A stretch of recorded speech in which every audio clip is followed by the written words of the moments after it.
At exactly 11:47 p.m., a billionaire's daughter whispered 4 words that would destroy a criminal empire. "Daddy, her baby is freezing."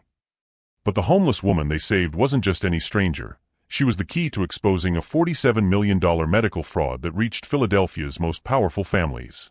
And the man who sneered at her on that frozen street? He was the same person who'd put her there. What Adrian Cole didn't know was that helping this woman would trigger death threats, federal investigations, and a war with someone who'd already killed to keep this secret buried.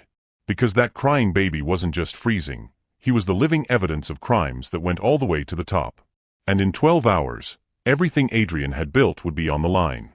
The question is, when your 10-year-old daughter asks you to save a stranger, and that stranger turns out to hold the power to bring down billionaires, how far would you go to protect them both? Welcome back, my beautiful family and friends. If you're hooked in and you're ready to enjoy this story, click subscribe and let me know in the comments where you're watching from, because tomorrow, I will be giving you another story just as interesting as this one. And you don't want to miss it. Now back to our story. Outside the deserted SEPTA station on Walnut Street in Philadelphia, Marissa Turner pressed her lips against her infant's forehead, unaware that her next 60 seconds would unleash a war between 2 billionaires. She had been sitting on that frozen bench for 3 hours. The baby, barely 2 months old, named Nathan, had stopped crying an hour ago. That terrified her more than the sub-zero air cutting through her thin jacket. "Please God," she breathed, her words forming small clouds in the December wind. "Don't let him freeze."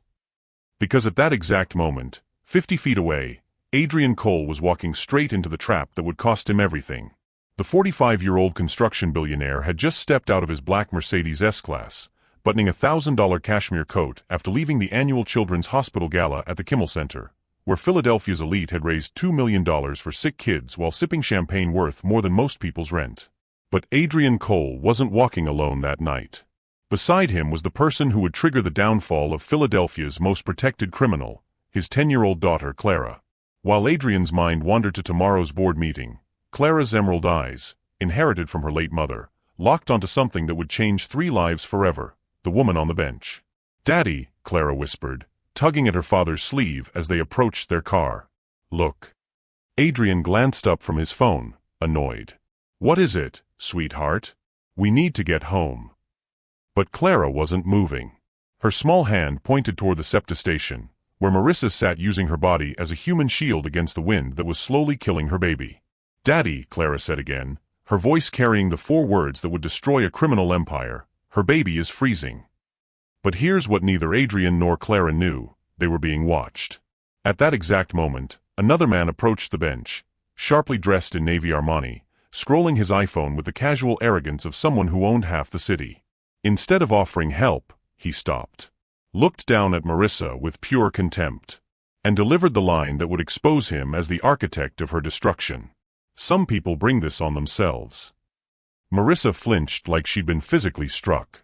She pulled Nathan tighter and turned away, shame burning her cheeks despite the killing cold. What Adrian didn't know was that he was staring at his greatest enemy. Victor Harlow, 48 years old, ruthless real estate mogul, and the man who'd spent 6 months systematically destroying Marissa's life to protect a $47 million secret. This wasn't a coincidence. This was an execution. Victor Harlow, the man who'd betrayed Adrian in a $40 million construction deal 3 years ago, wasn't just walking past a random homeless woman. He was admiring his handiwork. Because Marissa Turner wasn't homeless by accident.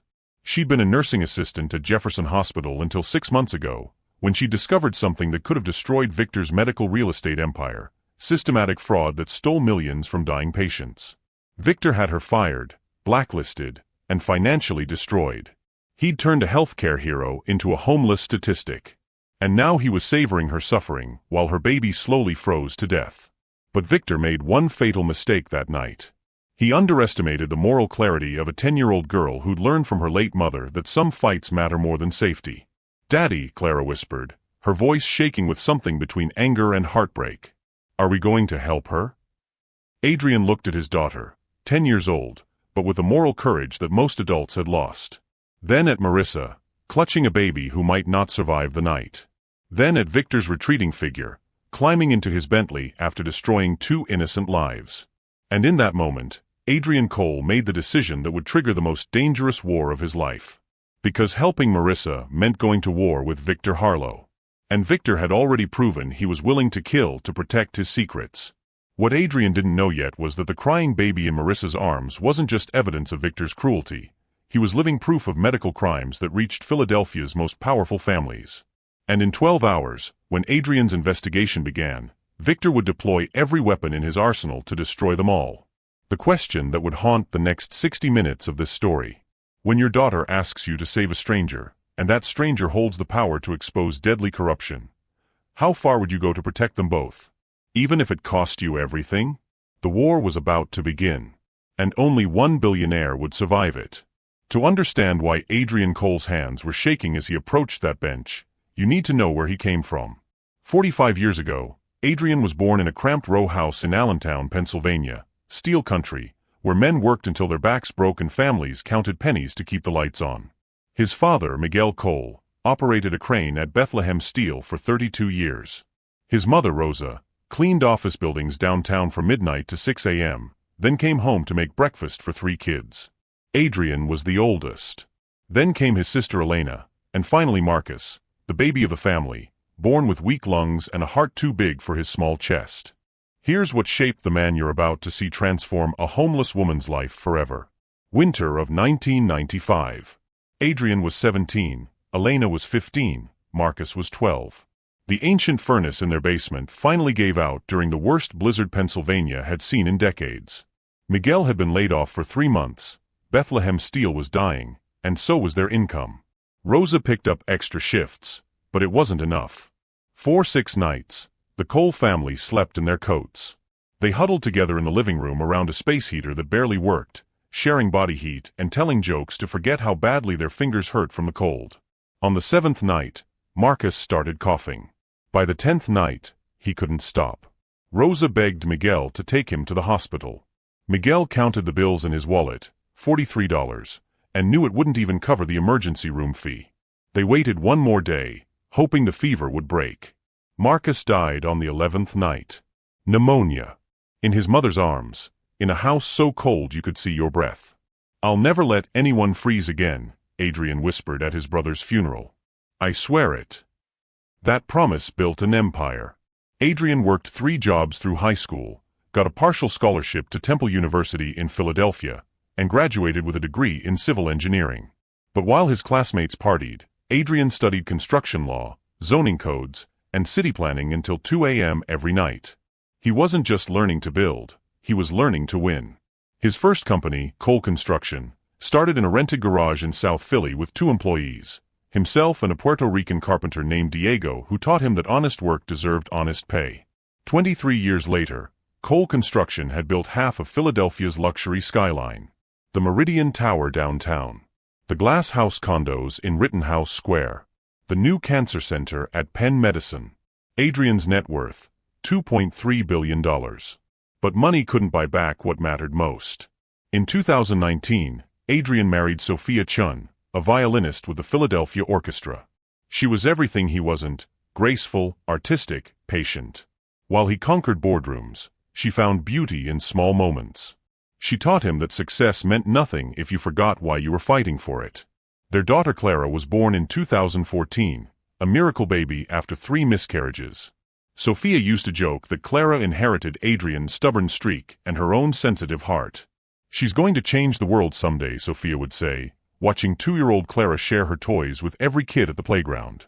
But happiness doesn't last forever, does it? November 15, 2022.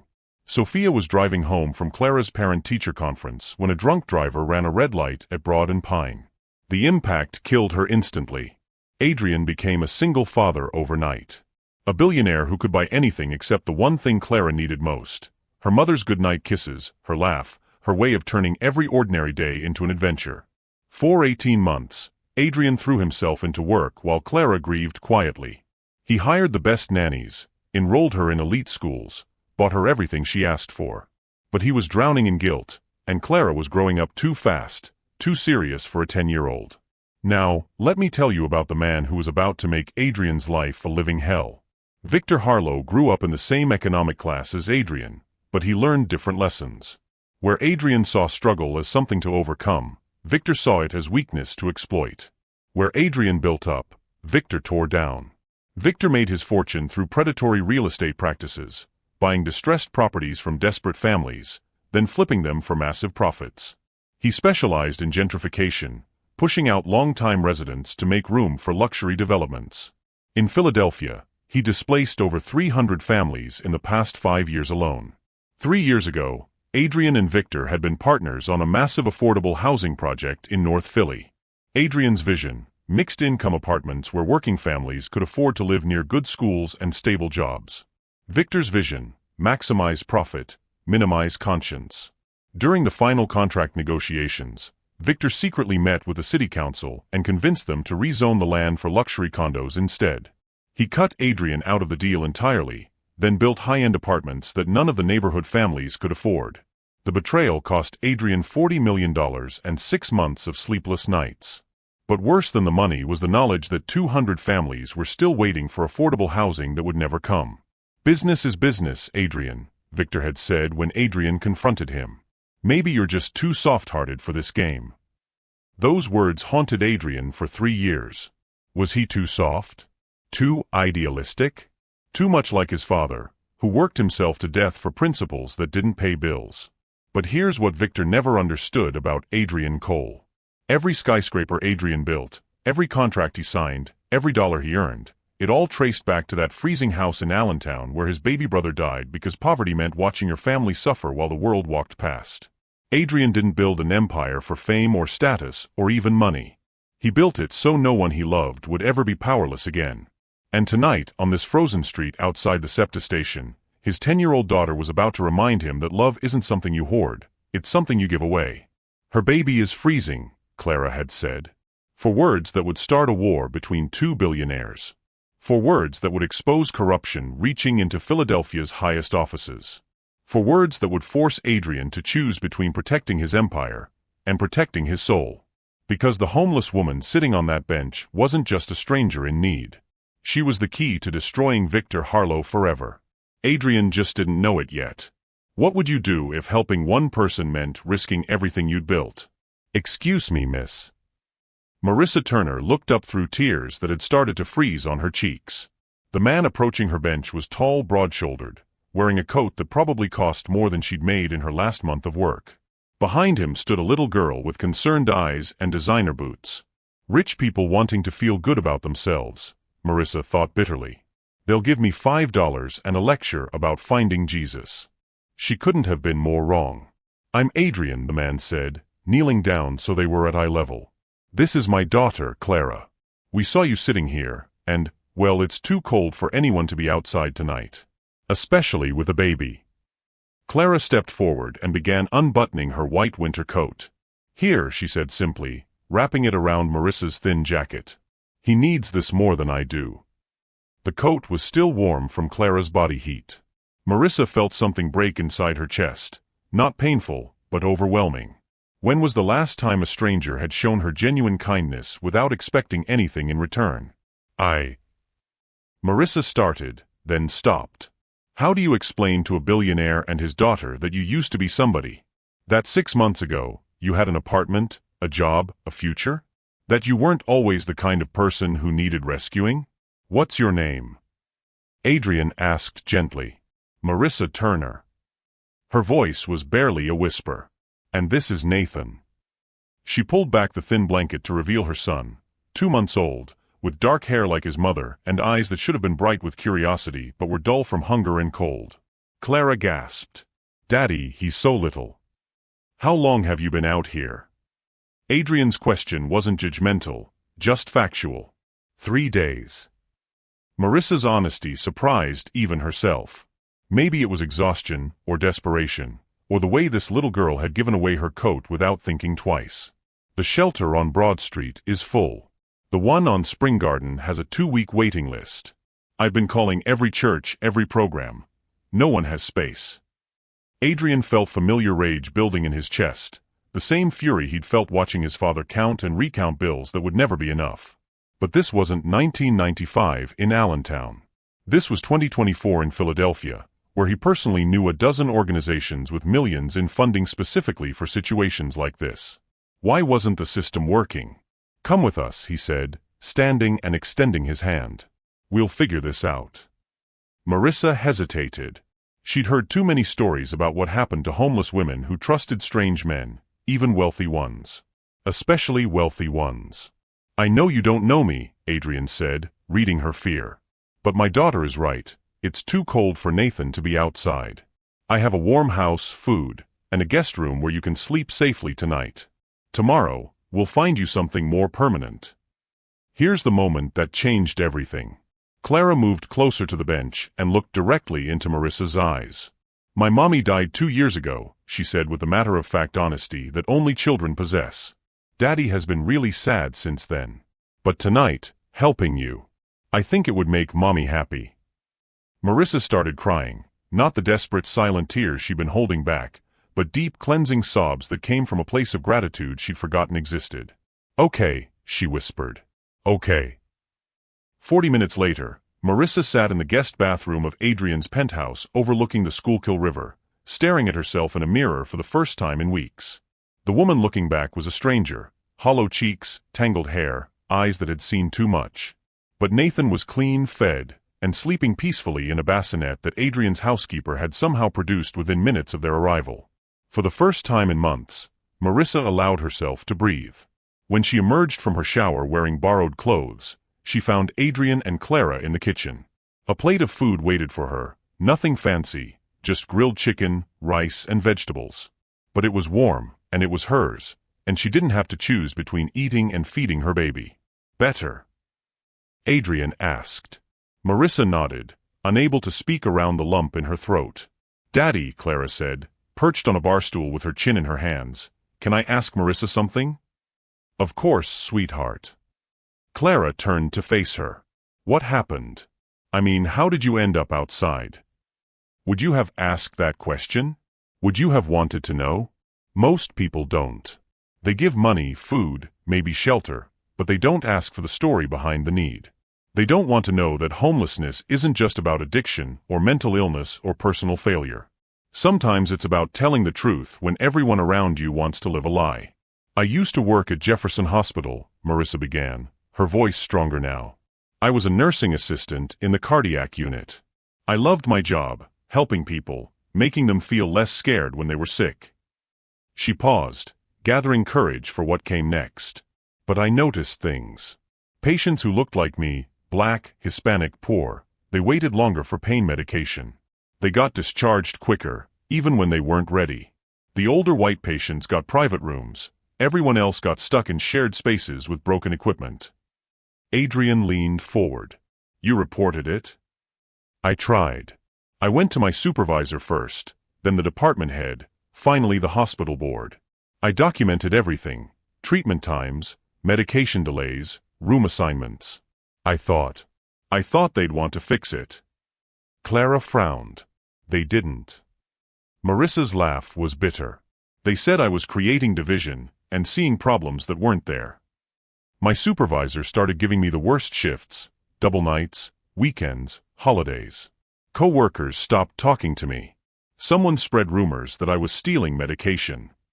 That's not fair, Clara said fiercely. No, sweetheart, it's not. Marissa looked at Adrian. 6 months ago, they fired me for performance issues. But really, I was blacklisted. Every hospital, every clinic, every nursing home in Philadelphia, somehow they all knew my name, and none of them were hiring. Here's where the story gets darker than you think. Without income, I couldn't pay rent. I used my savings for baby formula and diapers. Sold everything I owned, including my car. By the time Nathan was born, I was sleeping on friends' couches. But you can only ask for help for so long before people get tired of your problems. Adrian's jaw tightened. What was the name of the hospital? Jefferson Hospital. Why? But before Marissa could finish her question, Adrian's phone buzzed with a text message. He glanced at the screen, and his face went white. The message was from Victor Harlow. Saw you playing savior tonight. Some battles aren't worth fighting, Cole. Walk away. How did Victor know Adrian had helped Marissa? And why was he warning him to stay away? Clara watched her father's expression change from confusion to something that looked like fear. "Daddy," she whispered. "What's wrong?" Adrian stared at his phone, then at Marissa, then back at his phone. Because suddenly, he understood that this wasn't about charity or kindness or even justice. This was about war. Would you have walked away? Or would you have dug deeper, knowing it might destroy everything you'd built? Drop your answer below, because what Adrian decides next will determine whether Marissa gets her life back, or whether all three of them lose everything. Adrian stared at Victor's text message until the words burned into his retinas. Some battles aren't worth fighting, Cole. Walk away. How did Victor know? How could he possibly know that Adrian had helped a homeless woman he'd never met, in a chance encounter that happened less than 3 hours ago? Unless it wasn't chance at all. Mr. Cole. Marissa's voice pulled him back to the present. You look like you've seen a ghost. If only she knew how right she was. It's nothing, Adrian lied, pocketing his phone. Just work. It can wait until morning. But sleep didn't come that night. While Marissa and Nathan rested safely in the guest room, and Clara dreamed peacefully down the hall, Adrian sat in his home office overlooking the Philadelphia skyline, researching everything he could find about Jefferson Hospital. What he discovered made his blood run cold.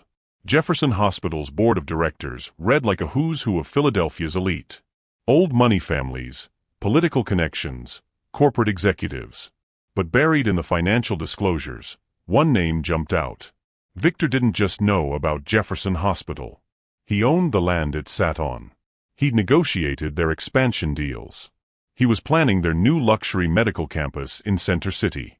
And if Marissa's discrimination complaints had gained traction, if they'd triggered a federal investigation, if they'd exposed systematic bias in patient care, Victor's $100 million medical real estate empire would have crumbled. Suddenly, Marissa's firing wasn't about performance. It was about protecting profits. Adrian's phone buzzed again. This time, the message was longer. You always were too soft, Adrian. That woman is trouble. Ask anyone who's worked with her. Drug problems, mental health issues, chronic complainer. You're being played by a professional victim. Don't make the same mistake twice. Here's what every viewer needs to understand about manipulation. Victor wasn't just threatening Adrian. He was trying to rewrite Marissa's story before Adrian could learn the truth. Plant seeds of doubt. Make Adrian question his own judgment. It was the same tactic he'd used during their business partnership. Subtle undermining, planted rumors, character assassination disguised as friendly advice. But Adrian had learned to recognize Victor's poison. Instead of backing down, he doubled his research. The next morning, while Clara was at school and Marissa was feeding Nathan in the kitchen, Adrian made a phone call to his attorney, Rachel Kim, a Harvard-educated lawyer who specialized in healthcare discrimination cases. I need you to look into something, Adrian said, explaining Marissa's situation. Rachel's response was immediate. Jefferson Hospital settles a lot of discrimination cases. Quietly. Big NDAs, sealed records. If your friend was fired for whistleblowing, she's not the first. There was a pattern. Evidence. Other victims who could corroborate Marissa's story. But Adrian, if she signed a severance agreement when they fired her, she's probably bound by a non-disclosure clause. Speaking publicly about her experience could expose her to lawsuits. Adrian felt his stomach drop. How much are we talking about? Potentially hundreds of thousands in damages. Plus attorney fees. Plus blacklisting from every healthcare facility in the tri-state area. Marissa had already lost everything. Now, even telling her story could destroy what little she had left. But here's what Adrian didn't know yet. While he was on the phone with his lawyer, Clara was having her own conversation with Marissa in the kitchen. Can I ask you something? Clara said, watching Marissa burp Nathan with practiced ease. Of course, honey. When you were helping people at the hospital, were you scared? Marissa considered the question seriously. Sometimes. But scared of what? Of getting in trouble. Of people not liking you. Out of the mouths of babes. You know what, Clara? I was more scared of staying quiet. Because those patients, they reminded me of my own family. My grandmother, my little cousins. If they were in that hospital, I'd want someone to fight for them, even if it was hard. Clara nodded solemnly. Like how Daddy fought for us after Mommy died. Even when it was hard. That conversation would save all their lives. But not yet. That afternoon, Adrian's assistant buzzed his office. "Mr. Cole? There's a call for you. The man says it's about the woman you're helping." Adrian's hand tightened on the phone. "Put him through." The voice was unfamiliar, gravelly, older, with a slight South Philly accent. "Mr. Cole, you don't know me, but I know you. Word is you're digging into Jefferson Hospital business." "Who is this?" "A friend. Someone who's seen what happens to people who ask too many questions about certain institutions in this city. Take my advice. Drop it. That woman you're helping? She's bad news. Drugs, theft, mental problems. You're being scammed." The same lies Victor had texted, almost word for word. "And if I don't drop it?"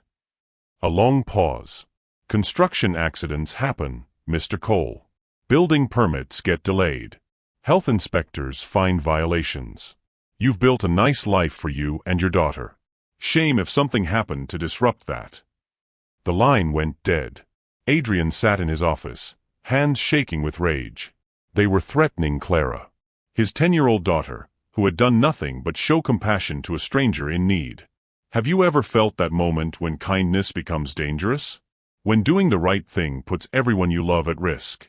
Word about Adrian's charity case spread through Philadelphia's business community faster than he'd expected. By the end of the week, 3 major investors had called emergency meetings. "Adrian, we need to talk about your recent publicity," said Margaret Chen, CEO of Independence Investment Group, during a tense lunch at the Union League. "Photos of you helping homeless people are all over social media. Our shareholders are asking questions." "Questions about what?" Adrian's voice was dangerously calm. "About your judgment. About whether you're becoming too emotionally invested in social causes instead of focusing on profit margins. The Philadelphia Business Journal is calling you Philadelphia's bleeding heart billionaire. That's not the image we want associated with our portfolio companies." 3 other board members nodded in agreement. These weren't evil people. They were pragmatic business people who'd invested millions in Adrian's company because he'd always been predictable, profitable, and politically neutral. Now he was becoming a liability. "Here's what's going to happen," Adrian said, his voice steady but his eyes burning. "You can support me, or you can sell your shares. But I'm not abandoning someone who needs help just to protect your stock prices." Margaret's face hardened. "Adrian, we've been friends for 8 years. Don't make us choose between friendship and fiduciary responsibility." "I'm not making you choose anything. You are." By the end of that week, Adrian had lost $40 million in withdrawn investments. But here's what he gained. That evening, Adrian found Marissa in his living room, staring out at the city lights while Nathan slept in her arms. "I've been thinking," she said without turning around. "Maybe I should leave." "What? Why?" She turned to face him, and he saw tears in her eyes. "Because I'm causing problems for you. I heard your phone calls, saw the news articles. People are saying you're having a breakdown, that I'm some kind of con artist taking advantage of your grief. The character assassination was working. Marissa. No, listen. I know what it's like when powerful people decide you're a threat. First they isolate you. Then they attack your reputation. Then they destroy everything you care about." She held Nathan tighter. "I won't let that happen to Clara." Marissa was ready to walk away to protect Adrian and Clara. But Adrian finally understood what he was really fighting. "You're not going anywhere," he said firmly. "And I'll tell you why. Because 3 years ago, Victor Harlow screwed me out of the biggest deal of my career. He cost me $40 million and 6 months of sleep. But you know what really bothered me? It wasn't the money. It was that he built luxury condos where affordable housing was supposed to go. 200 families are still on waiting lists because of his greed." Marissa looked confused. "What does that have to do with me?" "Everything. Because Victor doesn't just destroy real estate deals. He destroys people. He destroys whistleblowers, and healthcare workers, and anyone who threatens his profit margins. You're not the problem, Marissa. He is." But then Clara walked into the room, having overheard the entire conversation. "Daddy," she said, her voice small but determined, "are we going to let the bad man win?" Sometimes wisdom comes from the most unexpected sources. Over the next few days, Adrian dove deeper into Victor's connections. What he found was a web of corruption that reached far beyond one hospital or one fired nursing assistant. Victor's real estate empire was built on a simple formula: identify vulnerable institutions, hospitals, schools, low-income housing projects, gain financial leverage over them, then eliminate anyone who threatened to expose problems that might hurt property values. In the past 5 years, Victor had been connected to 47 healthcare workers fired for reporting patient safety concerns, 12 teachers dismissed for reporting unsafe school conditions, 23 tenants evicted after complaining about housing code violations, 6 city inspectors transferred after finding violations in Victor's buildings. The pattern was clear. Marissa wasn't Victor's first victim. She was just his most recent. But proving it would require Marissa to go public with her story, breaking the NDA she'd signed and risking financial ruin. Here's the choice that would define everyone's future. Adrian could write Marissa a check, set her up in a nice apartment, help her find a job in another city, and everyone could move on with their lives. Or he could help her fight back, knowing it would cost him his business, his reputation, and possibly his safety. What would you choose? Security or justice? Comment below, because what you'd do in Adrian's shoes might surprise you. Just when Adrian thought he understood the scope of Victor's corruption, his phone rang with a call that changed everything. Mr. Cole? This is Dr. James Washington from Jefferson Hospital. I heard through unofficial channels that you're looking into certain personnel matters at our facility. Adrian's pulse quickened. I might be. I think we should meet. There are things about Marissa Turner's case that you need to know. Things that go deeper than employment disputes. Such as the fact that she wasn't just reporting discrimination. She stumbled onto something much bigger. Something that could bring down half the medical establishment in Philadelphia. A pause that felt like an eternity. Mr. Cole, how much do you know about medical insurance fraud? Dr. James Washington was not what Adrian expected. At 62, the cardiologist looked like someone who'd spent decades fighting battles he wasn't supposed to win. Gray hair, tired eyes, and the careful way of speaking that comes from surviving in hostile environments. They met at a small coffee shop in West Philadelphia, far from the glass towers where Philadelphia's elite conducted business. Dr. Washington ordered black coffee and got straight to the point. Marissa Turner is the bravest person I've ever met, he said. And the most dangerous. Dangerous how? Because she found the smoking gun.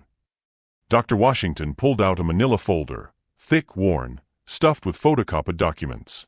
For the past 3 years, I've been documenting a systematic scheme at Jefferson Hospital.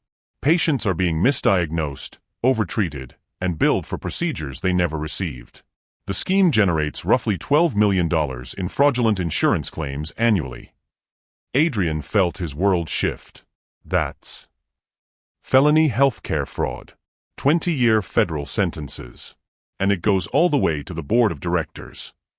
Here's the twist that changes everything. Dr. Washington opened the folder and spread out billing records, treatment charts, and insurance claims. Marissa wasn't just reporting discrimination. She was tracking discrepancies between what patients actually received and what insurance companies were billed for. She noticed that minority patients weren't just getting worse care, they were being systematically overbilled for treatments they never got. Adrian stared at the documents. Phantom surgeries. Inflated medication costs. Diagnostic tests that were never performed but always charged. She brought this to you? She brought it to everyone. Her supervisor, the department head, the compliance officer, finally the board of directors. Each time, she was told to focus on patient care and leave billing issues to administration. But here's what nobody told Marissa. The billing irregularities weren't mistakes. They were features. The hospital's entire profit margin depends on insurance fraud, and Victor Harlow's real estate empire depends on those profits. Adrian's blood turned to ice. Victor owns the land. Victor owns everything. The hospital campus, the parking structures, the adjacent medical buildings. Jefferson pays him roughly $40 million annually in lease and service fees. If the fraud scheme gets exposed, if federal investigators shut down the hospital, Victor loses his biggest tenant. That's why Marissa was fired. That's why she was blacklisted. That's why Victor knew about Adrian's involvement within hours. Dr. Washington, why are you telling me this? Why now? The older man's voice dropped to a whisper. Because Marissa isn't the only one they've silenced. In the past 2 years, 4 other healthcare workers have tried to report this scheme. 1 was fired. 1 was transferred to a facility in rural Montana. 1 had her nursing license suspended on fabricated drug charges. And the 4th. Dr. Washington's face darkened. Dr. Sandra Chun, emergency room physician. She died in a car accident 6 months after she started asking questions about billing irregularities. The coffee shop suddenly felt very cold. You think it wasn't an accident? I think Sandra was driving home from a meeting with federal investigators when her brakes failed on I-95. I think the mechanic who'd inspected her car 3 days earlier found nothing wrong with her brake system. And I think the police closed the case very quickly, without interviewing the federal agents she'd been talking to. Adrian felt sick. Why haven't you gone to the authorities yourself? Because I'm 62 years old, Mr. Cole. I have a wife with early-onset dementia and a grandson I'm putting through college. I can't afford to lose my pension, my health insurance, or my life. But you. What about me? You have the resources to fight them. You have the media connections to make this story public. And most importantly, you have something they can't threaten or buy or steal. Which is? Dr. Washington looked directly into Adrian's eyes. A 10-year-old daughter who reminded you that some fights are worth everything. Adrian drove home in stunned silence, Dr. Washington's words echoing in his head. This wasn't about charity anymore. It wasn't even about justice for 1 wrongfully terminated employee. This was about a criminal conspiracy that reached into Philadelphia's highest levels of power. Hospital boards, real estate empires, possibly city government. And somehow, a homeless woman and her baby had become the key to exposing it all. But here's what terrified Adrian most. If Victor was willing to destroy careers, manipulate investigations, and possibly commit murder to protect this scheme, what would he do to a billionaire construction mogul who threatened to bring it all down? What would he do to a 10-year-old girl who'd started it all by saying, "Daddy, her baby is freezing"? When Adrian walked into his penthouse that night, Marissa was waiting for him. "I know," she said simply. "Know what?" "About the fraud. About Dr. Chun. About what really happened to me." She held up her phone, showing a news article about Dr. Sandra Chen's death. "Dr. Washington called me after your meeting. He said it was time I knew the whole truth." Clara appeared in the doorway, still in her school uniform. "Daddy, what's fraud?" How do you explain to a 10-year-old that the world is more dangerous than she imagined? How do you tell her that helping someone might have put your entire family at risk? But Clara surprised him, the way she always did. Is that why the bad man was so mean to Marissa? Because she was trying to help sick people? Yes, sweetheart. Then we have to stop him, right? Adrian knelt down to Clara's level. It might be dangerous. Really dangerous. Clara looked at Marissa, then at Nathan sleeping peacefully in his carrier, then back at her father. "Daddy, what would Mommy do?" And in that moment, Adrian knew there was no choice at all. The war with Victor Harlow was about to begin. But first, Victor would try to destroy everything Adrian loved. And he would come closer to succeeding than anyone imagined. Victor Harlow's revenge came swift and brutal. It started Monday morning with a phone call from Adrian's bank. "Mr. Cole, we need to discuss some concerns about your recent financial activities. Can you come in today?" By noon, Adrian was sitting across from 3 bank executives who'd been friendly colleagues just a week before. Now they looked like strangers delivering a cancer diagnosis. "Adrian, we've received some troubling information about your business practices," said Patricia Mills, the senior loan officer. "Allegations of financial irregularities, questionable charity deductions, possible tax evasion." "That's ridiculous. Who made these allegations?" "We can't reveal our sources, but the information comes from someone with intimate knowledge of your construction contracts. The IRS has been notified. They're opening an investigation." 2 hours later, Adrian's construction permits for 3 major projects were mysteriously delayed by the City Planning Commission. By evening, the Philadelphia Business Journal was running a front-page story, "Coal Construction Under Federal Investigation. Billionaire's Charity Case Raises Questions About Tax Fraud." The article was devastating and completely fabricated. But in the court of public opinion, allegations move faster than truth. By Tuesday, the story had exploded across local news networks. Homeless woman cons billionaire. Is Marissa Turner a professional victim? The coverage was vicious, coordinated, and relentless. Channel 6 ran a segment about Adrian's emotional instability following his wife's death.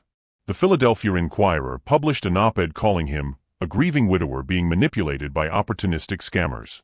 Social media flooded with stories about Marissa's criminal background and history of false accusations. Every lie was carefully crafted. Every source was anonymous but credible. Every story contained just enough truth to seem plausible.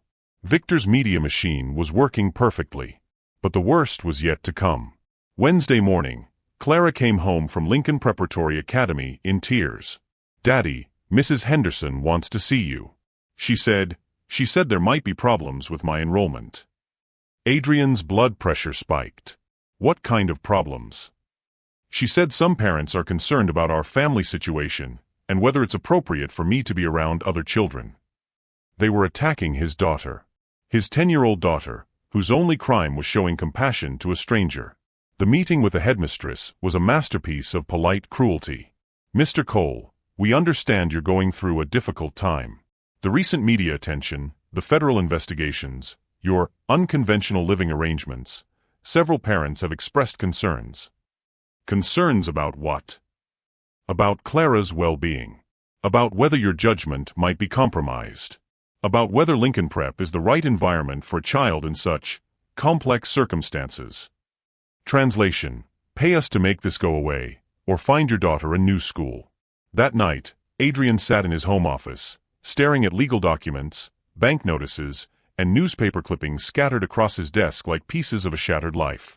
In 1 week, Victor had managed to trigger an IRS investigation that would take years to resolve, delay construction projects worth $200 million, turn Philadelphia's media against him, threaten his daughter's education, isolate him from business partners and friends.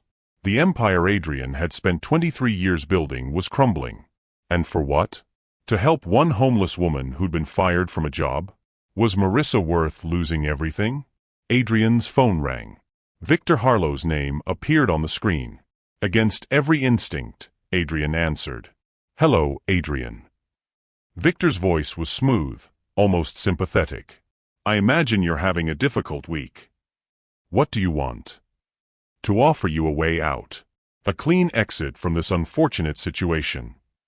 "I'm listening." "It's simple. Marissa Turner leaves Philadelphia. Quietly. Permanently. You stop asking questions about Jefferson Hospital.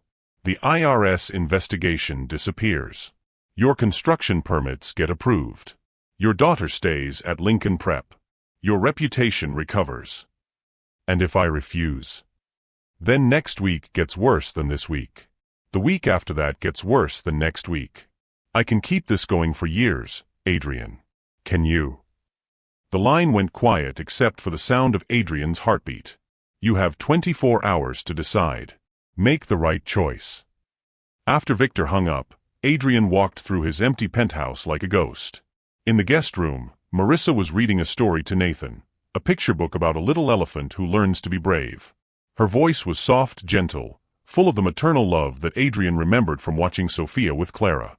In Clara's room, his daughter was asleep, clutching a drawing she'd made that afternoon. 3 stick figures, Adrian, herself, and Marissa, standing next to a tiny figure labeled Baby Nathan, with a big red heart drawn above them all.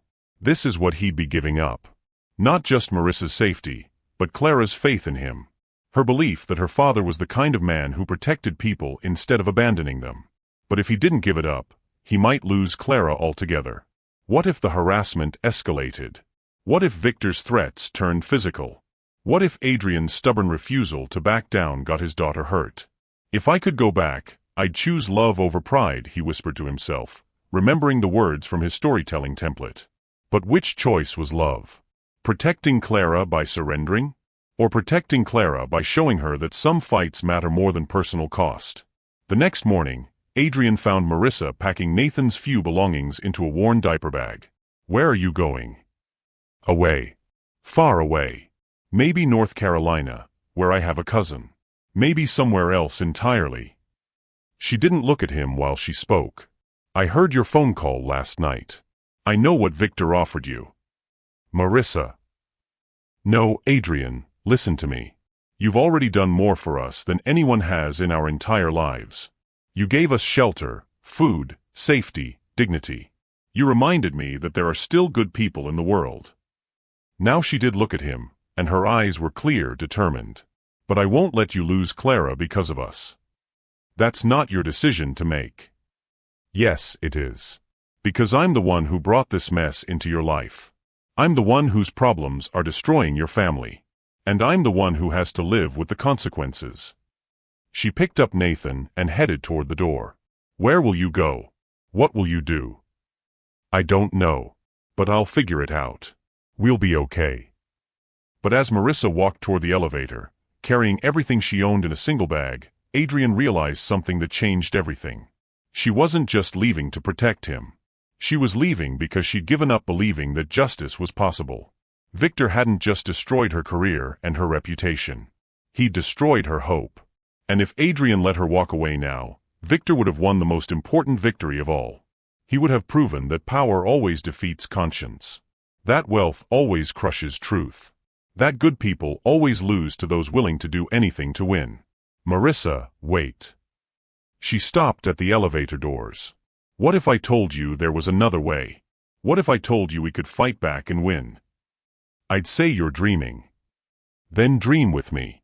One more time." Because Adrian had just realized something that Victor missed in all his scheming. The most dangerous enemy isn't the one who has nothing left to lose. It's the one who has everything to lose, and chooses to fight anyway. The war was about to begin. But first, Adrian needed to make a phone call that would change everything.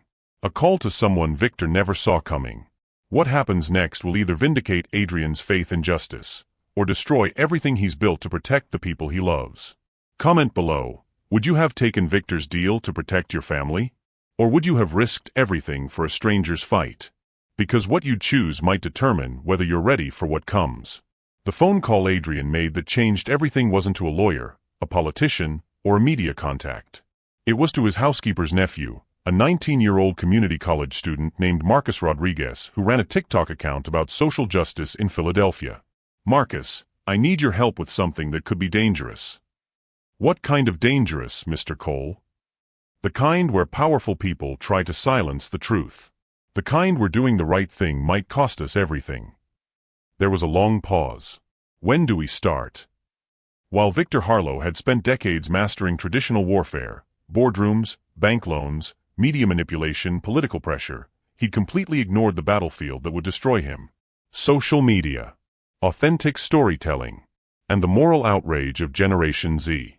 Marcus Rodriguez had 847,000 TikTok followers who cared more about justice than stock prices. His Instagram reached another 312,000 young people who'd grown up watching billionaires get away with everything while their families struggled to pay rent. But this wasn't going to be a typical social media campaign. This was going to be war. Instead of running away to North Carolina, Marissa agreed to something that terrified her more than homelessness. Going on camera. Telling her story.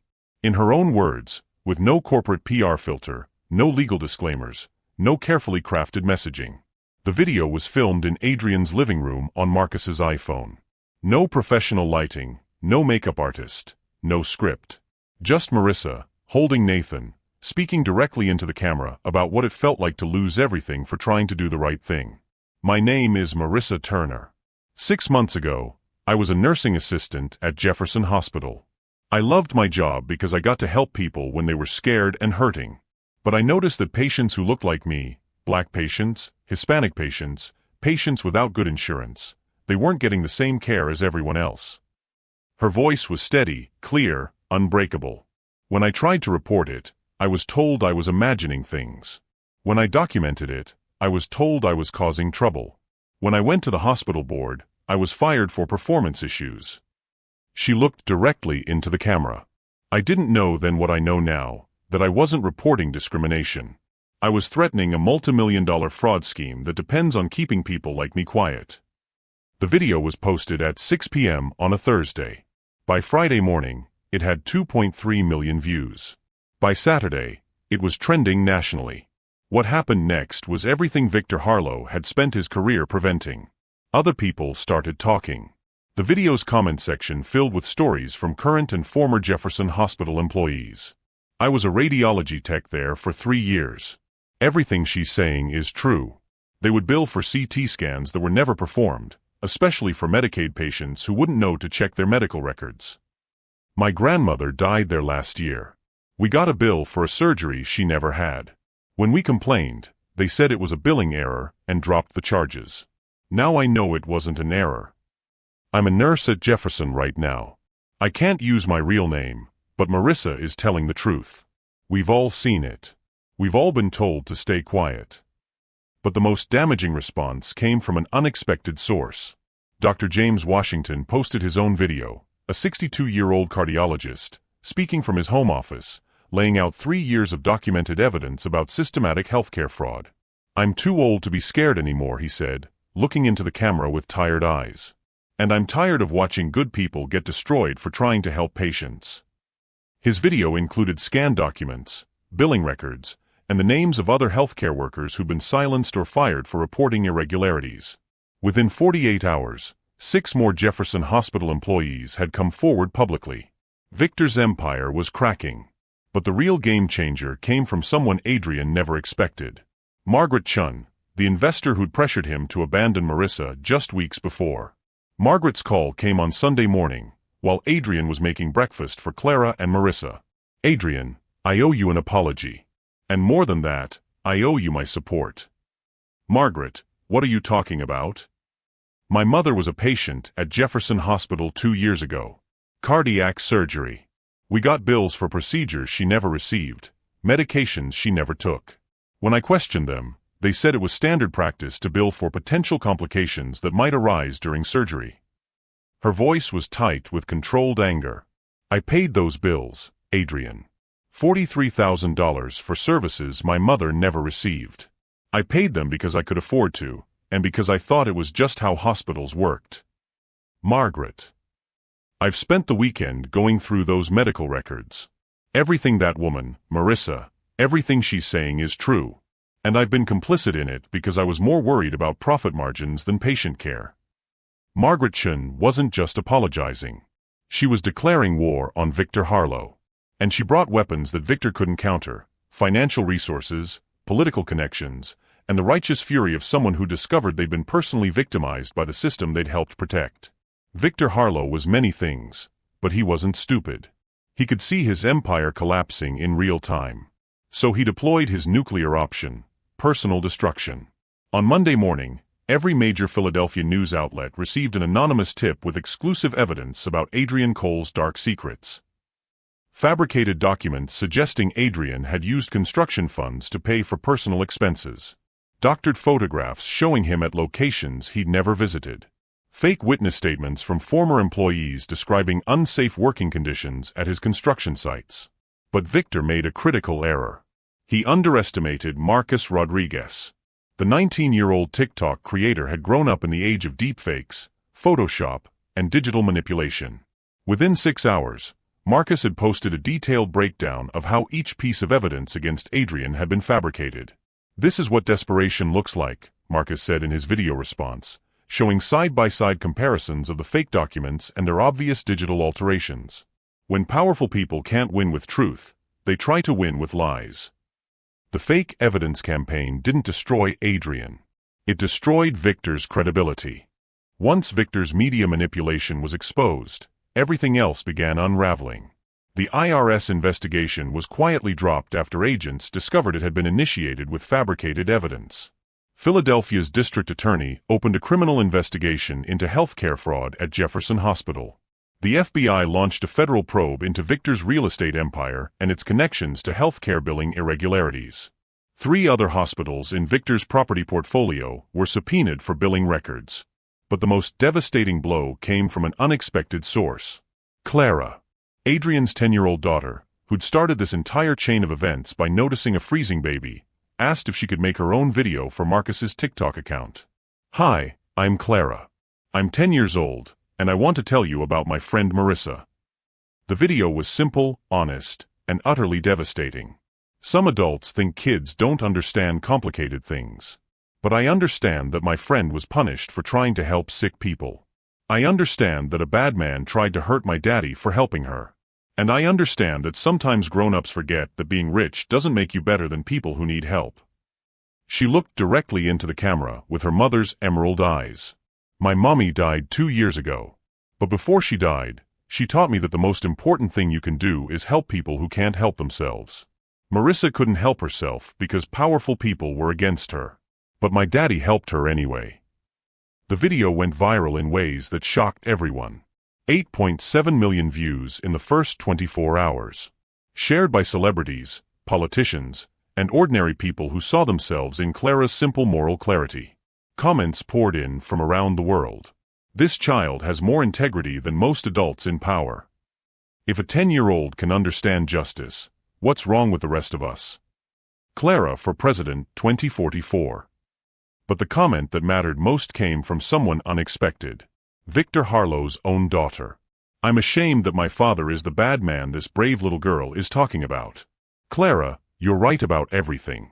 I'm sorry." Victor's empire collapsed in a matter of days. Jefferson Hospital's board of directors fired him as their real estate partner. Federal investigators seized his financial records. 3 major construction projects were canceled when city inspectors found safety violations. His wife filed for divorce, citing irreconcilable moral differences. But Victor Harlow had one last card to play. He called Adrian directly. "You've destroyed everything I built, Cole. My business, my reputation, my family. I hope you're proud of yourself." "I didn't destroy anything, Victor. You did. The moment you decided that profit mattered more than people's lives. Don't lecture me about morality. You think you're some kind of saint because you helped one homeless woman? You're just another rich guy playing savior to make himself feel important." Adrian's response was calm, final, and devastating. "Maybe. But the difference between us, Victor, is that when my daughter asked me to help someone, I said yes. When your daughter asked you to be better, you said no. This isn't over." "Yes, it is." 6 months later, Marissa Turner stood at the podium in Philadelphia City Hall, addressing a packed auditorium of healthcare workers, city officials, and federal investigators. She was no longer the broken woman who'd sat on a frozen bench outside the SEPTA station. She was confident, articulate, and unafraid, the director of Philadelphia's new Healthcare Accountability Initiative, a program Adrian had funded to protect whistleblowers and investigate medical fraud. "Change doesn't happen because powerful people decide to be better," she said, looking out at an audience that included dozens of healthcare workers who'd found the courage to report fraud in their own institutions. "Change happens because ordinary people decide they won't stay silent anymore." In the audience, Adrian sat next to Clara, both of them beaming with pride. Nathan, now 8 months old, slept peacefully in his stroller, wearing a tiny t-shirt that read, "Future Whistleblower." Justice had won. But more importantly, hope had been restored. The first snow of December fell gently on Philadelphia streets as Adrian Cole and his daughter Clara walked hand-in-hand through Rittenhouse Square, carrying hot chocolate from their favorite cafe. It was the anniversary, exactly 1 year since Clara had tugged her father's sleeve and whispered 4 words that changed 3 lives forever. "Daddy, her baby is freezing." But tonight, the streets looked different. Where once there had been empty benches and people walking past with their eyes down, now there were warming stations staffed by volunteers. Where once there had been no resources for homeless families, now there were transitional housing units built by Adrian's construction company. Not luxury condos, but dignified apartments where people could rebuild their lives. "Look, Daddy," Clara said, pointing toward the SEPTA station where they'd first seen Marissa. Someone put up Christmas lights. The small transit shelter was decorated with simple white lights and a hand-painted sign, "Philadelphia Cares Warming Station, open 24/7. "That's beautiful, sweetheart. Do you think Mommy would be proud of what we did?" Adrian knelt down to Clara's level, looking into eyes that held wisdom far beyond her 11 years. "I think Mommy would be proud that you saw someone who needed help and didn't walk away. I think she'd be proud that we learned the difference between charity and justice. And I think she'd be proud that we didn't let powerful people scare us into staying silent." Clara smiled, the same radiant smile that had convinced Adrian to help a stranger on the coldest night of the year. "Can we visit Marissa and Nathan tomorrow?" Of course. What started with one homeless woman and her baby had become something none of them could have imagined. The Healthcare Accountability Initiative had expanded to 12 cities across Pennsylvania. More than 200 healthcare workers had come forward to report fraud, discrimination, and patient safety violations. Federal investigators had recovered over $47 million in fraudulent billing, money that was being redirected to improve care for underserved communities. Victor Harlow was serving a 4-year federal sentence for healthcare fraud, conspiracy, and witness intimidation. His real estate empire had been sold off piece by piece, with the proceeds going to victim compensation funds. But the real change wasn't measured in dollars or prison sentences. It was measured in hope restored. In Philadelphia, and in cities across the country, people had learned that ordinary citizens could stand up to corrupt systems and win. That one person's courage could inspire others to speak out. That the powerful weren't untouchable when the powerless refused to stay silent. And it all started with a 10-year-old girl who noticed suffering and chose to care. The next evening, Adrian and Clara arrived at Marissa's apartment in South Philadelphia, a 2-bedroom unit in one of Adrian's affordable housing developments, decorated with Nathan's artwork and family photos. Nathan, now walking and babbling constantly, toddled over to Clara with the unsteady enthusiasm of a 1-year-old who'd learned that some people were safe to love. "Uncle Adrian. Aunt Clara," he squealed, using the names he'd adopted for the people who'd saved his life. Marissa appeared from the kitchen, wearing scrubs from her new job at Children's Hospital of Philadelphia, a position she'd earned not through charity, but through merit, after completing her nursing degree with financial support from a healthcare accountability initiative. "How was work today?" Adrian asked. "Exhausting. Wonderful. Exactly what I always dreamed it would be." She smiled, then added softly, "I helped a family today whose insurance was trying to deny coverage for their daughter's surgery. I knew exactly how to document their case to prevent that from happening." "You used your experience to help them?" "I used everything Victor tried to destroy me for. The knowledge, the documentation skills, the understanding of how these systems really work." Her voice was strong, confident. "He thought silencing me would make the problems disappear. Instead, it made me more dangerous to people like him." Clara, who was playing blocks with Nathan on the living room floor, looked up with a serious expression. "Marissa, do you ever think about that night when we found you?" "Every day, sweetheart." "Why?" "Because I think that night changed all of us. Not just you and Nathan. Me and Daddy too." As they walked home through the snow-covered streets of Philadelphia, Clara asked the question that had been building in her heart all year. "Daddy, why do you think some people help and other people just walk away?" Adrian considered his answer carefully. This was the question that mattered most, the one that would shape how Clara saw the world for the rest of her life. "I think, sweetheart, that most people want to help. But they're scared. Scared it's not their problem. Scared they don't have enough resources. Scared that helping one person won't make a difference in such a big world." "But you weren't scared." "Oh, I was terrified. I was scared of getting involved, scared of the problems it might create, scared of what it might cost us." "Then why did you do it?" Adrian stopped walking and knelt down so they were face to face. "Because you reminded me of something I'd forgotten. That being scared doesn't mean you get to walk away from people who need help. That having resources means having responsibility. And that sometimes, helping one person is exactly how you change the world." Clara hugged him tightly. "I'm glad we helped her, Daddy." "Me too, sweetheart. Me too." As they reached their building and rode the elevator up to their penthouse, Adrian reflected on everything that had changed in 1 year. He'd lost some business partnerships, but gained partnerships with organizations that mattered. He'd lost some wealthy acquaintances, but gained friends who shared his values. He'd lost his reputation as a predictable businessman, but gained recognition as someone who put humanity before profit. And most importantly, he'd gained something priceless, the knowledge that when his daughter looked at him, she saw a man worthy of her respect. That night, as he tucked Clara into bed, she asked one final question. "Daddy, if it happened again, If we saw someone who needed help, would you stop? Every time, Clara. Every single time. Good. Because that's what Mommy would want us to do. How do you know? Clara smiled sleepily. Because that's what love does. It helps. Sometimes, the most powerful stories aren't about superheroes or magical transformations. They're about ordinary people who choose compassion over convenience. About fathers who teach their children that wealth without conscience is worthless. About daughters who remind their parents what really matters. About strangers who become family when they're brave enough to care about each other. Adrian Cole didn't set out to become a hero. He just set out to help one woman and her baby on a cold night in Philadelphia. But in doing so, he discovered what every parent hopes their child will learn. That the measure of a life isn't what you accumulate, but what you give away. That true strength isn't about having power, but about using it to protect those who don't. And that sometimes, the smallest acts of kindness create the biggest waves of change.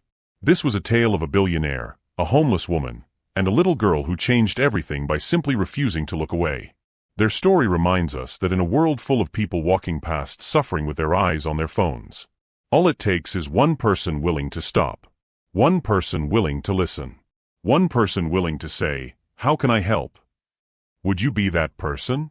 Would you stop for someone who needed help, even if it was inconvenient, expensive, or dangerous? Drop your answer in the comments below, because your answer might reveal more about yourself than you expect. And if this story touched something in your heart, if it reminded you that ordinary people can do extraordinary things, hit subscribe. We share stories like this every day, real lessons about real people who chose courage over comfort. Because in a world that often feels hopeless, these stories remind us of something vital. Heroes aren't born. They're made. One choice at a time. Thank you for watching this story to the end. If you enjoyed this story, you will surely love the next one. It's as crazier and more intriguing as you can ever imagine. So do check it out. Click on the image showing on your screen right now to watch the next one.